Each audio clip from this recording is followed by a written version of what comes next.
hello' কি খবৰ আশা কৰিছোঁ সকলোৰে ভাল ইতিমধ্যে যোৱাতে ব্লগত আপোনালোকক দেখুৱাইছিলোঁ আমি আহিছিলোঁ স্কাই ৱাক কৰিবৰ কাৰণে যিটো কৰা নহ'ল প্ৰায় ৰাতি 12:30মান বজাত আমি ৰুম আহি পালোঁ ভাত পানী খাই 2টা বজাতে আকৌ ওলালোঁ ৰেকলাঙৰ কাৰণে আপোনালোকক এডভাইচ কৰিম আপোনালোকে যেতিয়া আহিব প্লিজ স্কুটি বা বাইক লৈহে আহিব আৰু বাৰিষা টাইমতো একেবাৰে নাহিব নহ'লে আমাৰ দৰে এনেকুৱা প্ৰব্লেমত ফচিব লগা হ'ব মানে ৰাস্তাই ঘাটে গছ-গছনি পৰি আছে যিটো আমি নিজেই আঁতৰ কৰিব লগা হৈছে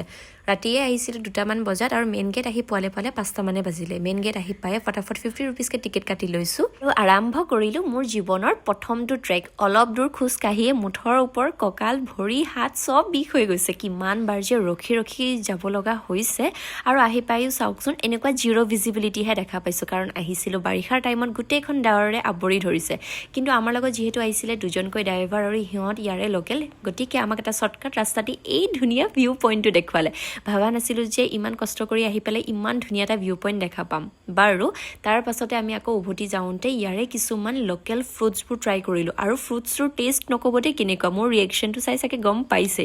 এইদৰে ধুনীয়া সেউজীয়া পৰিৱেশ উপভোগ কৰি আমি আকৌ আহি পালোঁহি মেইন গেট আৰু গেটৰ কাষত এখন দোকানৰ পৰা ইয়াৰে কিছুমান মই লোকেল বস্তু লৈছোঁ যিটো মই নেক্সট ব্লগত আপোনালোকক দেখুৱাম এতিয়া যাওঁ ৰুমলৈ বুলি আজিলৈ আহিছোঁ দিয়ক দেই বাই